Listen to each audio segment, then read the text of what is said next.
panel, who the student panel are here to share with you their experience with research. Okay, next slide.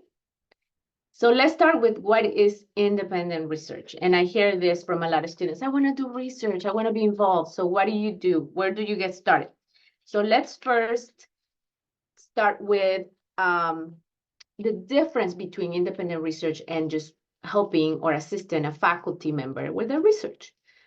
So when you assist a faculty member, they are doing their own research, and you assist them with collecting maybe data or transcribing or a lot of different things that you can help them with. That's the research of the faculty. If you want to do your own research, which is what we're going to talk about today, you actually are the one asking the faculty member to help you in answering a question. So it's very similar, like when you take a class and your professor gives you a prompt and you have to do reading and do research to come up with a 10 to 15 page paper, very similar to that, but in this kind of setup, you come up with a prompt, which we call it a thesis question. Your professor won't come, you come up with your own idea. It's your own research. You will find a faculty advisor to help you with this research. And it's very unique. The class setup is very unique. One, you will enroll through my UCLA on doing creating a contract. You don't do this with a regular class planner. Two, you don't actually go to a class, a session, like a lecture. You will schedule up times to meet with your advisor once or twice, once a week or every 2 weeks to talk about your research. And then the third difference is that you will be doing a lot of reading, but the reading will be assigned by your advisor as you go. So it's a little different from a regular class. That is what independent research is. Next slide. So hopefully that's clear. And feel free to, if you have any questions, you can use the chat feature or just raise your hand. So there's two types of independent research that you can do through our programs, through social science and let's say humanities type of research. Option one is a 1-quarter research. So you receive 4 units for this. Your final paper will be 10 to 15 pages, and you can satisfy major minor requirements by petition. You can do it any quarter, but your topic must be pre-approved. So like we said, you have your prompt, you have your thesis question. Once you come up with a thesis question, you have your faculty advisor helping you, will approve your topic in order for this to be eligible for independent research. So that's 1 quarter, and this typically is a 199, like an IDS 199, a global studies 199 course. Okay, so that's option one. Option two is departmental honors. So next slide, this one is, if you're gonna do senior thesis or honors, it's a little longer. It's not only 1 quarter, this is for IDS and international studies majors, it's 3 quarters. For global studies majors, 2 quarters. And this is a little different because it's longer. So you have a 35 to 50 page paper. You need to submit an application to do honors.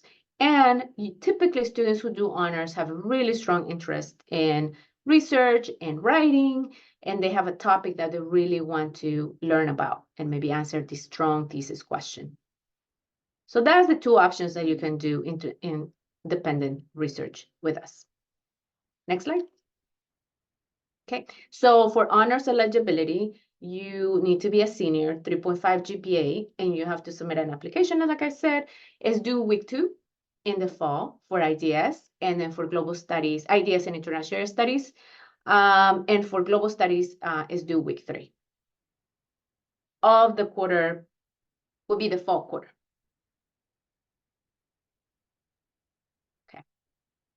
And as you see, the topics of the thesis for IDS, of course, you have to do the topic on development studies.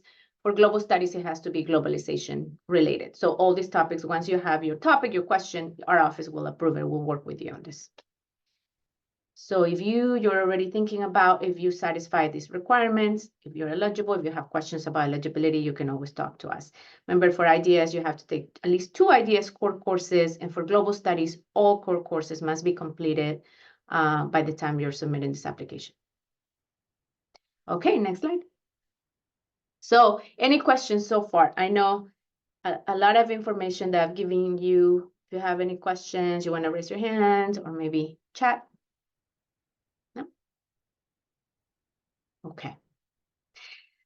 Now we're gonna do a quick poll just so we know that the information I've been giving you makes sense.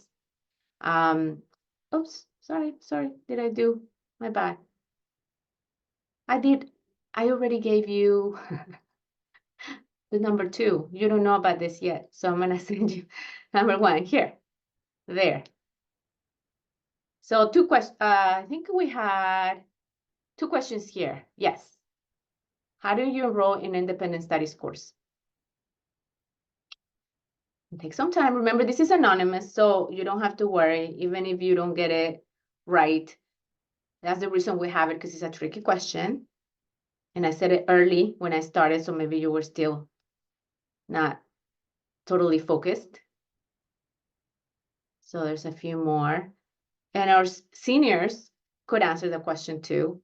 You for sure you know it because you've done it. So, and then the second question, do you have to submit an application for either 1 quarter research, departmental honors, or for both? Okay. Thank you. 2 more seconds. Okay. So we're gonna end the poll and we're gonna share the results. Okay. Question 1. How do you enroll in independent studies course? The answer is you create a MyUCLA contract. Not through MyUCLA Planner because it's a different class and you don't have to submit a college advising petition. You just, maybe some of you, the ones who answer about the college advising petition, maybe you're thinking about the topic needs to be approved by us. So that's great that you know that. But to enroll in the independent studies course, you will have to create MyUCLA contract. So that was kind of tricky. So thank you for participating. 2, do you have to submit an application for? The application is just for departmental honors. You do not need an application for the 1 quarter research. And I'm glad to know that maybe that was a little confusing. So that's why we like this polls as well, so we can clarify it. You submit the contract is different from the application. Okay. And more information on our website. And if you're still confused or have more questions about enrollment, you can always meet with Liz or I or Karina to talk about this. Okay, great. Thank you for participating. So next slide. Liz will take over from here. Hi, everyone. So probably the most common question we get is about faculty and faculty eligibility. I would say that the things that we that are required is that a faculty member must be in residence. So they have to be at UCLA during the time of them either doing the 1 quarter of independent research with you or during the entirety of you doing departmental honors. So as Sandy mentioned, for IDS, it'll be 3 quarters. So they have to be here all, year. And then for global studies, it's 2 quarters. So they'll have to be here winter and spring. The faculty advisor can come from any department. You're not limited only to like International Institute faculty. They can be from gender studies, history, Chicano and Central American studies. We've even had faculty advisors from film and television. So they can be from any department. If you find that you really like that faculty member, feel free to, reach out to them from that department. And the requirement that's the most important and probably the one that could be a little tricky is their title. So their title is really important because we do not allow faculty advisors to be lecturers, adjunct, or visiting instructors. They're not allowed per like International Institute policy. It's not even just us telling you. They're not allowed. So one way to quickly kind of check whether your advisor or the advisor that you want to reach out to has a certain title is by looking at the UCLA directory and seeing what title pops up with their name. If it's still confusing and if you go on their website and you're like, I don't know, I'm still kind of unsure, feel free to check with us. You can always email us and ask us whether, hey, does this faculty advisor, before I reach out to them, would they be eligible based on their title, and we'll let you know if they are or aren't. Next slide, please. So communicating with faculty, this is also a big one. You know, how to find faculty. How do you even start looking for faculty? Well, you can begin your search by just looking at departments and research centers' websites. So maybe you have in mind already like a topic you want to explore. Let's say it has something to do with gender. You can start looking at gender, like within the Department of Gender Studies, to see which faculty you're interested in working with and seeing like their previous work as well. Classes you've taken in the past are a big one. So if you had a faculty, an instructor who you really liked their course, that's a really great way of already kind of like doing that transition and like emailing them and letting them know, hey, I really like the course that you took, that I took with you, you know, winter quarter, would I be able to come by your office sometime? So kind of thinking of the courses that you've taken in the past and seeing if any of those faculty or instructors might work and serve as a faculty advisor. And then reading the faculty's work. So kind of going on the same thing, going on their website, seeing what work they've done and seeing if it aligns with like your research interests. That would be a good segue, and kind of like also emailing them and asking them, you know, letting them know that you're interested in the work that they are doing or that they've done in the past. And that's something that you're looking to explore as well. And then lastly is, you know, asking other students or other faculty for recommendations. Sometimes you'd be surprised that other students might already have a faculty member that they've worked with, or even recommendations from faculty. Maybe an instructor you find out isn't, you know, eligible to be your advisor because they're adjunct, but they might have already someone that they could recommend you to. So it's always a good way to just ask someone for recommendations. And going into number 2, how to make contact with potential advisors. Emailing them is a great way. You know, you can schedule an appointment to visit them during office hours or even over Zoom. And the most important thing that we stress is that by the time you are emailing these advisors, you should already be prepared. So you should already have at least a 2-page outline, at least a research question in mind, and at least like some work and readings that you've already completed before reaching out to them. This is your you're making a first impression when you meet with them, either on Zoom or in person. And being really prepared will show them that you are taking, you know, either the thesis or the 1 quarter of independent research seriously. And then, you know, when you go in, they might have some feedback. So just be prepared and be open for suggestions that they might have as well. And lastly, asking for referrals. If they're not available to be your advisor, like I mentioned, you can ask them, do you know if there's any other faculty that might be able to take me, advise me for 1 quarter or advise me for my thesis? And usually a lot of students have pretty good luck with the referrals. So this is a good way too. And lastly, what to do when the advisor that you hope to work with isn't responsive. So if you receive no response from the first email that you sent within like 5 to 7 days, you can politely follow up with another email. You can also check their office hours and see if you can like drop by and just kind of follow up with them there. And if you've done both of the above, like our recommendation is just to move on, not to take it personal. They just probably don't have time. So you can just continue to search and email other potential advisors. Next slide, please. And so a little bit of the timeline for fall. For during May right now, this month, you should be like reading at least 3 scholarly articles and compiling notes if you intend to start your research in the fall, whether that's the 1 quarter or if you're going to be doing the thesis. It's a good idea to begin developing like a broad topic idea and a strong thesis question. And there are plenty of resources available in UCLA. There's the UCLA Writing Center, the UCLA librarians that are there to help. And there's also graduate research mentors that you can meet with, and they can help you even develop like a thesis question as well. And in May, after you start doing all of these things of developing your thesis question, meeting with like the different resources on campus, you can begin searching for your faculty advisor.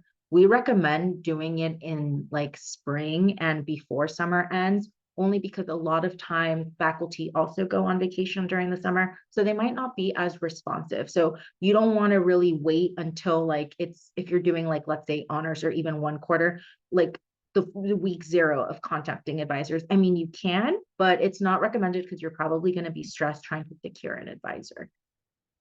So then we move on to June and August, continue reading at least more, scholarly, at least 10 scholarly notes, and compile more notes, and continue to develop your thesis question. It's an ongoing process, so you're probably going to continue on working on that. And the more you read, the better you'll be prepared for fall. And then in August and September, that's when you're going to be attending, workshops. So for both the 199 1 quarter of independent research and for departmental honors, we do require 2 Cornerstone Series workshops. And these workshops, you can attend them either live or you can attend them on Zoom or through the modules. Some of them are already pre-recorded. For honors, you're going to be submitting your application. And for 199, you're going to be submitting your course contract to us by no later than week 1. And if you need any help or you need to go over the timeline or anything like that, feel free to meet with one of us and we can just, ensure that you are on the right track and that you're turning everything in by the deadlines. Next slide, please. Okay, so right now I'm going to go ahead and just pause it. I know that was a lot of information, so if anyone has any questions, feel free to unmute yourself, or you can also type it in the chat.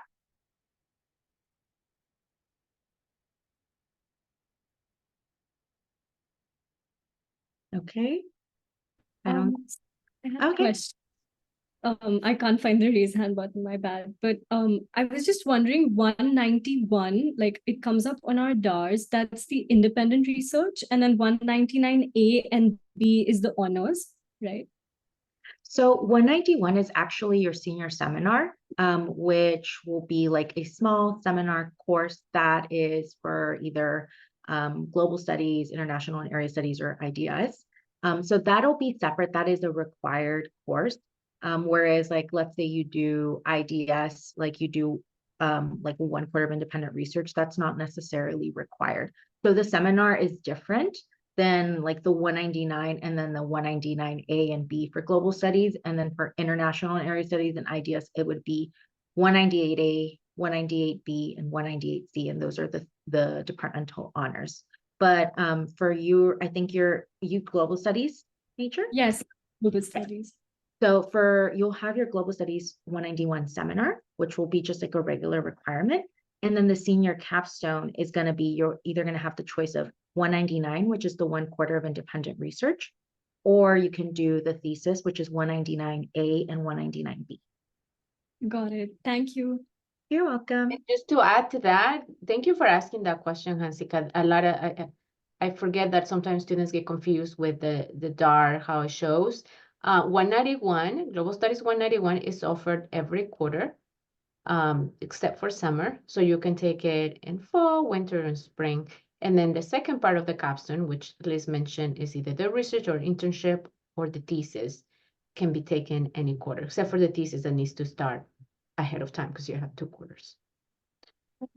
Thank you, Sandy. Thank you, Liz. Of course.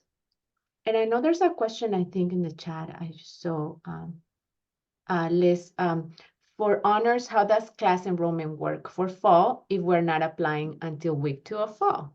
Yeah, that's a great question. So basically you have until week 3 to enroll in contract courses. And so we require you to submit by week 2 your contract because we need to review your deliverables that you're submitting, let's say for honors, and also your application and your contract. We go ahead and enroll you on our end. So when we approve your contract, you'll be automatically enrolled. Like Sandy mentioned, it's not like a regular traditional class. So there's not a set time or set date that you'll be meeting. It'll be up to you and your faculty advisors to set those dates and times. And so you'll be able, it won't interfere basically with any other of the courses. And another common question that we get sometimes is when students are looking at the schedule of classes, they're like, it's closed. It says it's closed. Like, how am I going to enroll in it? Because we are enrolling you on our end, it'll always appear as closed. But once we approve the contract, it'll appear on your study list. Yeah, thanks, Liz. And that's a great question. Also, the deadline is week 2, but if you have your contract, if you find your faculty, you have everything ready before that, we can approve it even before. Yes. We have students, we're working with students right now. They already found the faculty, they have the topic, they're ahead of the game. We can just do them now. We're just kind of giving you a little more time, but you don't have to wait until week 2 to submit the application and enroll. Yeah. And there's another question too. What's the best way to approach a professor if they don't really know me? I've had some really cool professors in class before, but never really went to office hours or talked to them. So that, I think we can leave it for our seniors, see if they answer that question. I'd like to hear what they say. We have our ideas, but I think they will have a better answer. So we'll go with that one. Thank you for that question, Grace. So now we'll do another poll. And let's see if we do better in this one. If not, it's okay. No pressure, but let's see. So we're gonna do, and you saw already the questions for number 2, so maybe you're ready. So wait, did I? Because I already, let me, okay, here it is. There it is. Question number 1, who's eligible to advise independent research? So Liz was giving you kind of like some of the titles of professors who can advise. That's number 1. Question number 2, how do I find a faculty advisor? And then question number 3, when do I start reading to draft my first research question?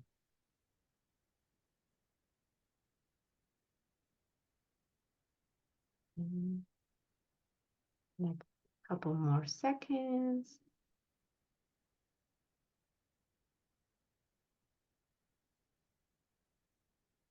Okay, I'm gonna end the poll. And then I'll share the results. So question number 1, majority of you answered that question correctly. Professors, which are assistant professors, associate, that list of professors. Adjunct professors are not. The key is adjunct. When you see adjunct, that is. But if you're not sure, just ask us or go to the directory like Liz mentioned. Second, how do I find a faculty advisor? So yes, most of you, maybe you can find a faculty advisor at a coffee shop. I don't know who's, if you got the guts to just approach someone who you know is a faculty and start talking with them, but majority are the rest of the alternatives here, even recommendations from peers. And then when do I start reading to draft my first research question? At least 1 quarter before. That's great. Everyone got that one right. Perfect. Thank you for participating. Okay, next slide. So next steps, like what to do after basically the session and you hear from the seniors, whether you're thinking about 1 quarter of independent research or even doing the thesis, it's important to begin kind of like brainstorming and writing down ideas. The best things that we think make like a really good way for you to come up with like a research topic is like thinking about issues that inspire, captivate, or provoke you. Or maybe you've taken a class before that you were really interested in what like the professor was teaching, recent events, heritage, or experiences. Or maybe you have hobbies and interests. The UCLA Library Research Workshops and WIRE, those are a really great way. They have good videos on like how to get started with research. How do you like start brainstorming? Maybe you do have a topic in mind, but you don't really know how to like brainstorm and like start like kind of developing those ideas. So they have a lot of modules to help for that. And I think a really good way to come up with a good research question is to think of a question as something that is explaining versus something that is describing. So something that, is gonna produce explanations, not descriptions or summaries. So for example, you can think of like, what is a slum, right? That is, you're going to be describing a slum, but it should be something like, how do slums, perpetuate racial inequality in Brazil? That you're going to be explaining why that is happening versus, you describing what is a slum. So you want to think about it like that. And a good research question is also one that is driven, like I mentioned, by your particular interest, and that can sustain that interest for, 2 other quarters or 3 other quarters. If you're doing 1 quarter of independent research, it might be a little bit easier because you're only going to have like a 10 to 15 page research paper. But if you are thinking about the thesis and your global studies, IDS, or international and area studies, you're going to have 2 to 3 quarters. So you want to make sure that you are going to be interested in that research question, and it's going to be sustainable over the entire year. So you should be able to explain why you're interested in that research topic. When you meet with your advisors, they're probably going to ask you, what is it about this topic that you're interested in? And you should have a pretty good explanation for that as well. And it could be something, that's either related to what you want to do in your career later on, or maybe, you have a personal connection to the topic for that reason. But I just try to think of a thesis question as a explanation versus something that you're describing. Next slide, please. And so next steps, as I had mentioned, you can meet with graduate research mentors to explore research interests, initiate research projects, to even develop like your research question, proposals, and even find like faculty mentors. They might have some recommendations. They do 30-minute either Zoom or in-person appointments.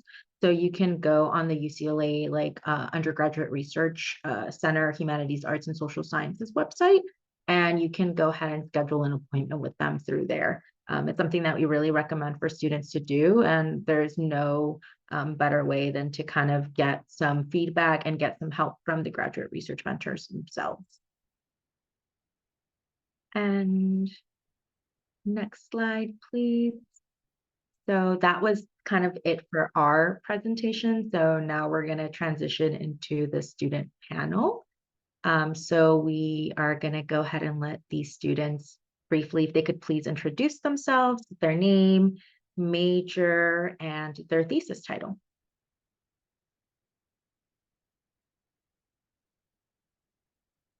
I guess I'm up first. My name's at the top, so I'll just go first. Yes. My name is Anastasia Holland, and I am a global studies major, obviously 4th year. And so as you can see, like my thesis title is Artificial Intelligence at the Border, Exploring the Implications of Artificial Intelligence in International Border Regimes.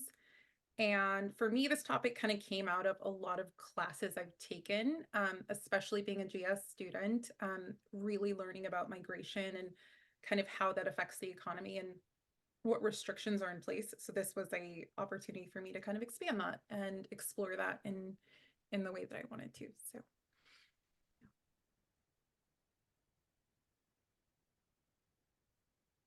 Hi everyone, I'm Avantika. I'm an IDS student here, also double majoring in stats and data science. My thesis title, as you can see here, is Diversifying Away from the Dollar, Implications for India's Development Trajectory. So kind of looking at how India's economy and development trajectory would change if they moved away from the US dollar. And I got really interested in this topic actually from my summer internship that I completed during my junior year summer, where I was exposed to kind of I guess policy briefs as well as different conversations that policymakers were having about India and BRICS more specifically.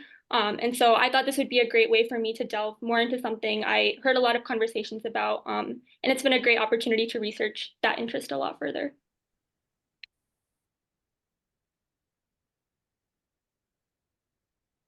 Hi everyone, my name is Jonathan Valenzuela Mejia. I'm a Global Studies and Public Affairs double major, and I have minors in Central American Studies and Environmental Systems and Society. So you can see in my thesis, my thesis actually focuses on Central American communities abroad. So basically just seeing the experiences that recent immigrants to Europe have had within certain countries and kind of the development of those communities. I was actually inspired. So I myself am Guatemalan, so that kind of was a bit of a basis for that, but also through my Central American Studies minor and my own experience living in Paris for a semester kind of inspired me to analyze the increase in cultures diversifying in Europe, as well as kind of seeing what changes are going on, as well as tying it back to United States academia and kind of mentioning how to like the straying away of just the focus on Central American communities in the United States. Thank you for sharing. Corina, could you stop sharing so that way the screen so that way we can have the screens. There you go. Thank you. No. Yeah, so thank you for sharing. So now you gave us a little bit of an insight of what inspired you and to like doing this research. Can you add a little bit of, so when you got started, you're having all these ideas and you want to do a little more research on that. What resources did you use to get started?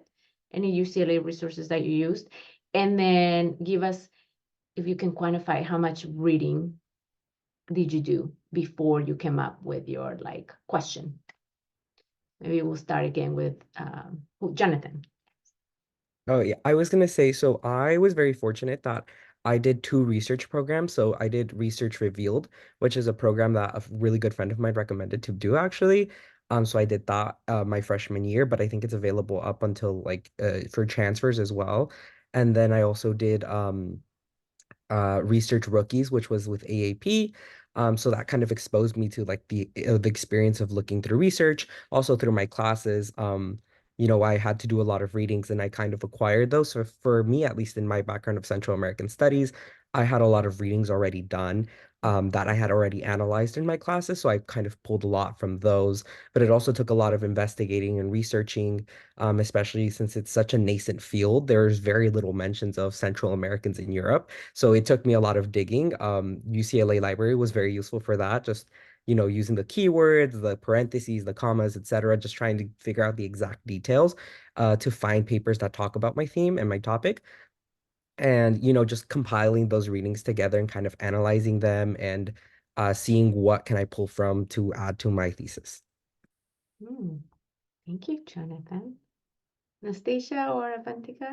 Absolutely. Just kind of hopping off of that, I also highly recommend the library resources, and even just going in and making an appointment with our librarian. They're really able to help you kind of understand how to conduct really effective searches because there's a massive database that UCLA has. And for me, honestly, I set it up automatically. So I actually get an email every week regarding like keyword searches. So a lot of times you can automate looking for something and then you're just essentially just like either scanning through kind of the abstract and seeing like, okay, does this really connect with the region or my topic? And then from there, you kind of decide like what you can strategize as far as reading. For me, I always commit to reading like 4 articles a week. Sometimes that happens, sometimes it doesn't. Right now it's a little bit higher just because we're getting close. Yeah, and I think something like that it's a fluid process. So even as I'm conducting research now, like I'm always reading things just to make sure my literature review is as close to like up to date as possible. Yeah, and kind of going off of what both Anastasia and Jonathan have said, I was also part of Research Revealed my freshman year, so it was great to have that exposure as to how research kind of works and learning the intricacies of that from the minute I got to UCLA. And sophomore year, I was actually part of the undergraduate research scholars program through the Sustainable LA Grand Challenge. And through that opportunity, I got to be on a group project where we worked with a client based in LA itself. And then I also had the chance to work with a faculty advisor on a personal project of mine. So that was a great experience for me to kind of learn how to reach out to a faculty advisor, conduct an own research project myself for an entire year, which is a great stepping stone towards the honors program. I highly recommend this program to anyone on this call, especially if you're interested in sustainability. My project back then was studying the intersection of South Asian food and sustainability. So it was a very cool opportunity, highly recommend it, like I mentioned. And so I think having that background definitely helped me have that confidence to step into department honors research since I had that experience previously. And like I mentioned in terms of my topic, So I interned with the government over the summer, and I also had the opportunity to work in DC in the fall for them as well. So I was kind of exposed to this topic, readings and the background information for quite some time. And so I knew this was something I was passionate about from the get-go. So it was kind of easy for me to reach out to a department advisor and kind of talk about what exactly I wanted to do.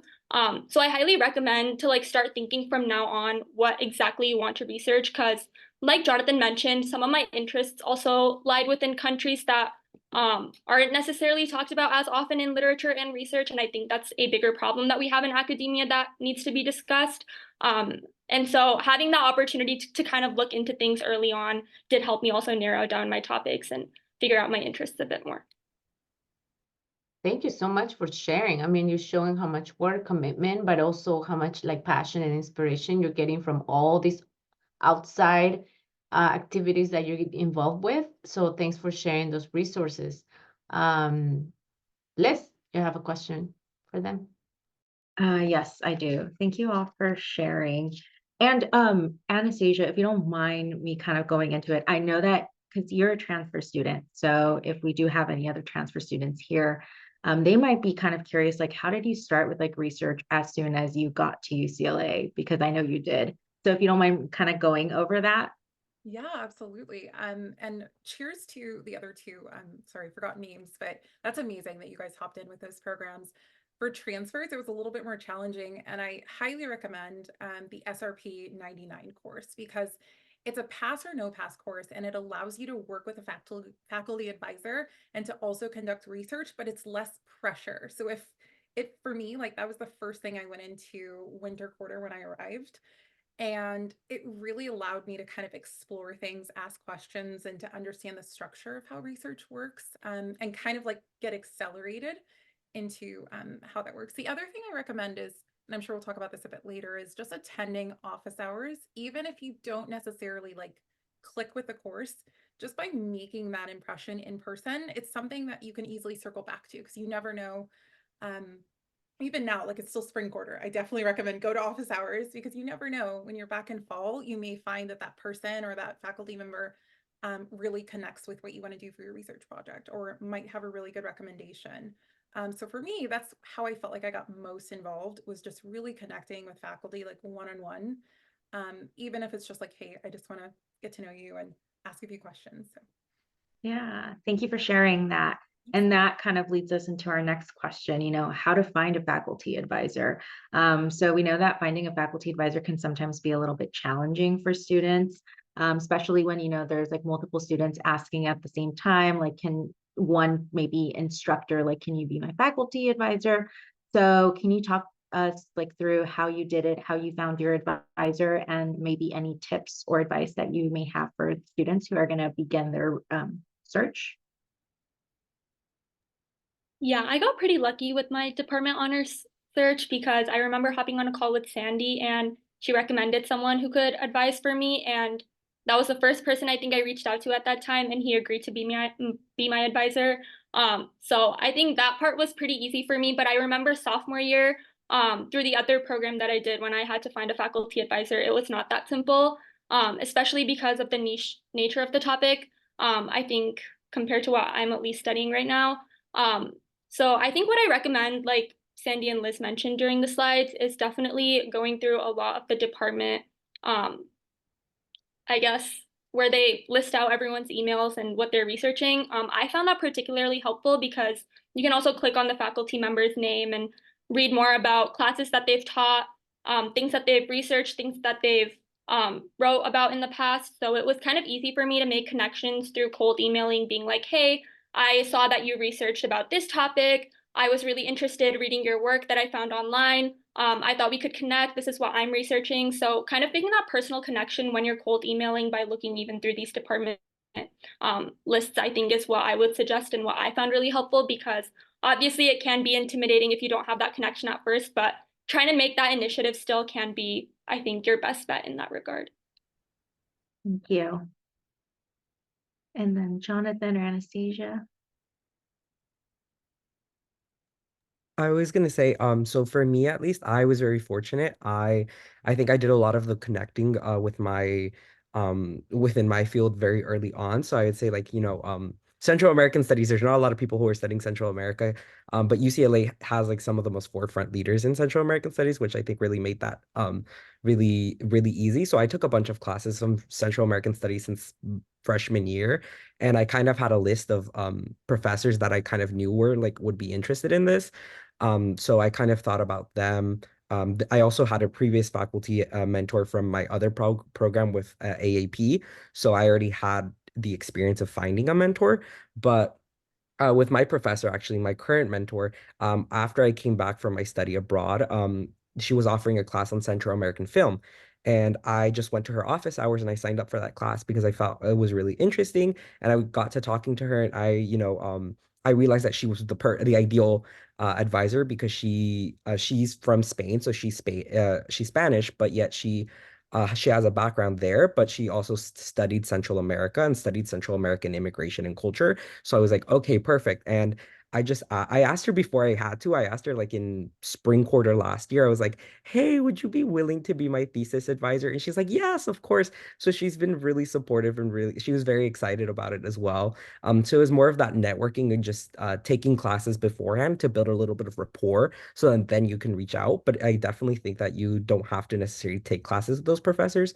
But it might be a good idea if you already took a class with someone that has that background, and that would help leverage a bit more, because they'd be a little bit more likely to say yes, especially if you are a student of theirs and kind of already have that connection. Yeah, thank you for sharing that, Jonathan. And absolutely, I would just piggyback off of that. Like, I also recommend, especially now, I'm impressed by Jonathan for reaching out so early. And I think even now, just sending out feelers to professors you've had or professors that you find interesting on the directory, and even just saying, hey, I'm thinking about researching this. Could we meet over Zoom to discuss this further? Like, you don't have to make every meeting with a professor, like, kind of arguing to make them your advisor. You can also just chat and get to know them, and then maybe they have a recommendation, maybe they bring it up. I've been very fortunate with my advisors have both kind of offered to serve as my advisors, and that's like a privilege, and I'm really grateful for that.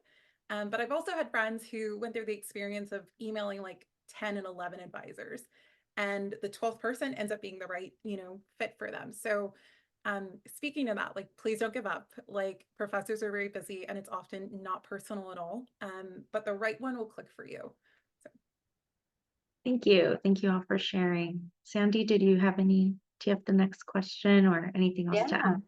No, that's great. No, thanks for those tips. I do know, Anastasia, what you're saying. I've seen plenty of students who have emailed over 10 faculty advisors, and we're there with them, supporting them and hoping that that's the right one, and they find them at the end. So that's great. If you're really passionate about your topic, you can do that. So we know that throughout research, before you get started, when you're doing it, there's challenges, there's roadblocks. So we'd like you to see if you can share, what did you do? What kind of challenges did you face? What did you do when this got a little difficult for you? And looking back, what would you do differently? Maybe we'll start with, whoever wants to start. I could start. So I'd say some challenges have been definitely like the start. So I applied, I started on this very early because I applied for URSP Tech, and I did get the URSP scholarship. So I highly recommend you all, if you all apply for those are scholarships, and I actually use that money to partially fund my trip to Europe, which I went to Europe to actually interview people in person. And I would say that's another roadblock. I think figuring out the exact like the physicality of your project itself. Like, are you doing this physically as well? And since I traveled to Europe, that was definitely figuring out like, when's the best time for me to miss class? How could I connect to as many people I need to as possible? Because I was there less than a week, so I had to condense as much as possible. And I literally traveled to Milan, Barcelona, and Madrid, and I was going back forth everywhere, figuring out my accommodation and everything. And it was very stressful being on there on ground, figuring that out. And also I was supposed to go in December, but I had to push it back to February. And then my thesis advisor, she got really sick. All of fall quarter, she was very sick. Liz, Sandy, I think I told you all, like she hadn't been responding to some of my emails. I came to find out that she had a passing in her family as well. So it was just a lot of personal things were happening, and she wasn't able to be as supportive as she could have, as better than normal. And then it was just she totally understood anyways, and we still had those conversations anyways afterwards. We got it together, we figured it out. I was able to get the first draft of my thesis done, and I was able to present that as well, which I was very happy about.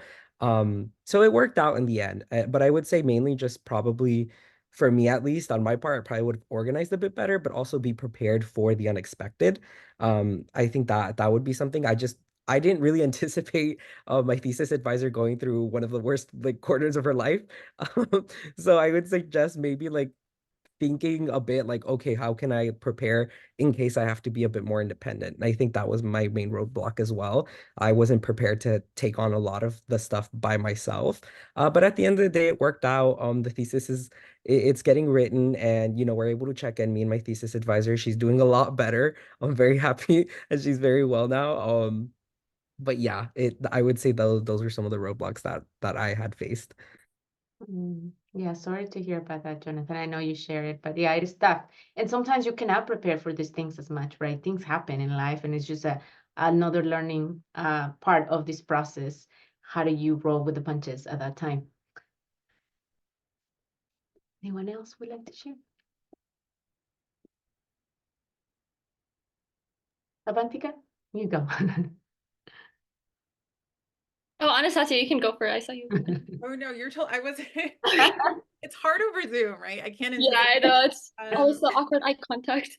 No, for me it's always been reducing the scope. Like when I first presented my idea for a project, my advisor was like, this is a PhD. Like you have to you have to rein it in a little bit. And so just staying on target, and sometimes just like it's great to read a lot, but it's also great to know like, okay, I can't do too much. And there are things that I sometimes just save in a PDF or in a file folder for like a future project, and just know that this is a great jumping off point. So just always checking in with yourself and knowing that this is something I want to make that's feasible, and I want to be able to share this project, and then it's also something you can build on later.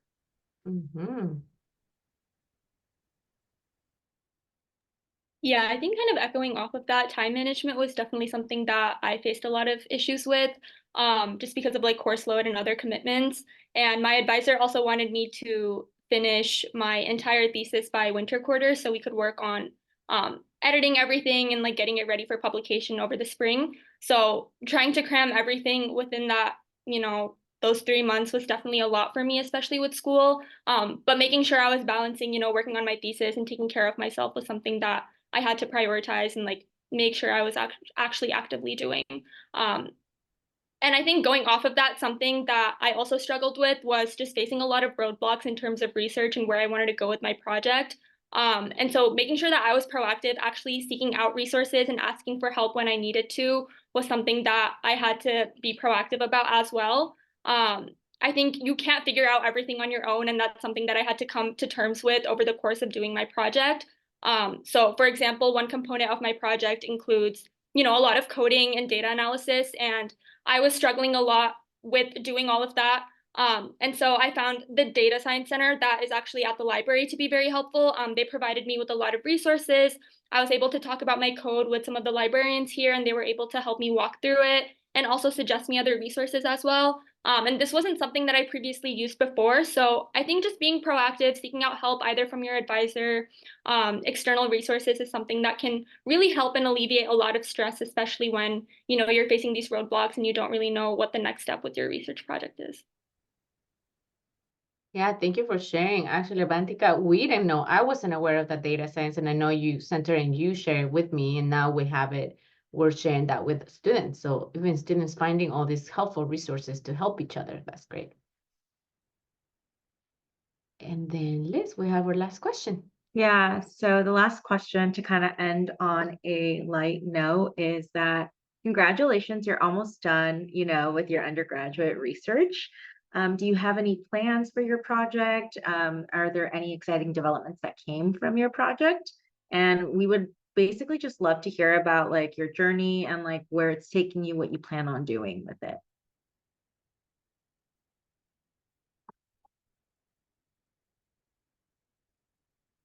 I guess I can go first. So I am pursuing a master's in geography that'll start in the fall, which I'm really excited for.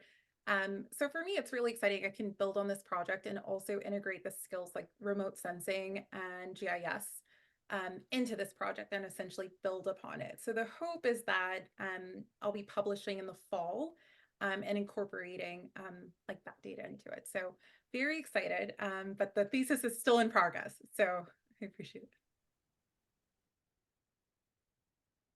I could go next. So I actually am very excited. The way I actually made my thesis was it's a two-parter. So one was interviews and the first part was a literature review.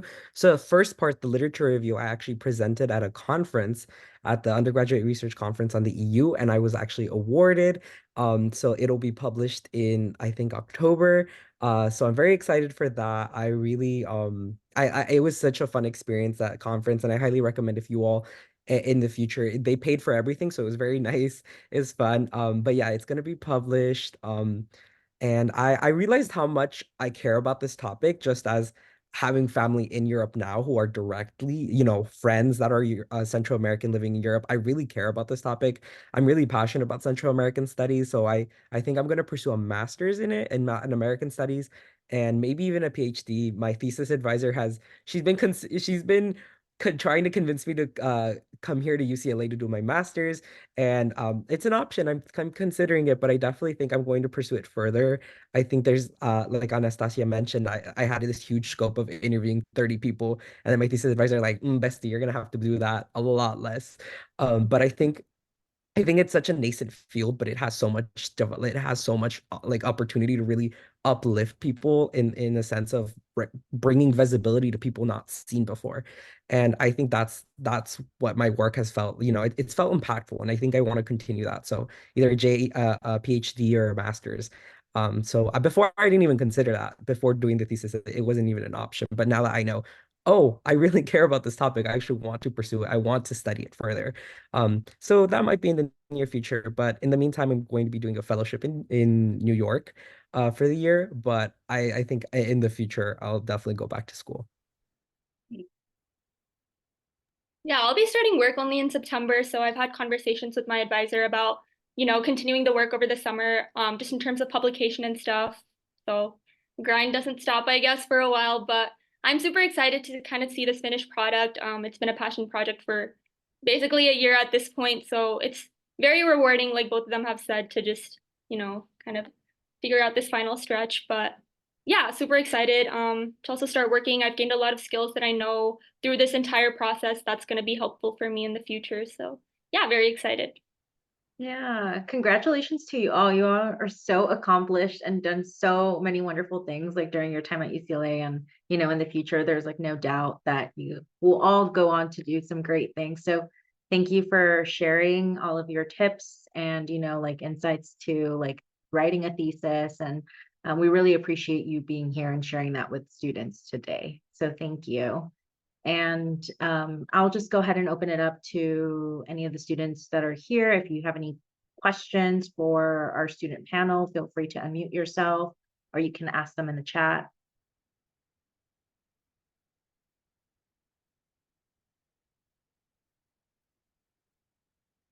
Okay, go ahead, Jolie. I'm excuse me, I'm international development, and I was just wondering if my topic had to be international in scope or if I could focus on the United States. Yes, you can focus on the United States. As you know, IDS is looking at even pockets of development in the global north. So as long as you're looking at kind of like socioeconomic inequalities in the US, that's something that could be approved. Just once you have that question, that topic, you can email us and we'll let you know if it is appropriate. Anyone else? Oh, Grace, you want to go ahead and unmute yourself? Yeah, I was wondering, I'm also IDS, and For Diamond Honors, do we have to pick a specific regional focus, or could we do like kind of like a broader scope of looking at like an issue in multiple countries? The second, you don't have to pick a region. You can do multiple regions or no region. You can just do a topic in general. Awesome, thank you. Anyone else? Okay, so I think no one else has any questions. That's it. But thank you all for being here, and another thank you to our student panel. We really appreciate what you guys have done for the students. So thank you so much for taking the time to be here. And so we can go ahead and just end the meeting here if no one else has anything. Yeah, thank you so much, everyone. Have a good evening. Yeah, have a good evening. Thank Thank you, you. everyone. Mhm.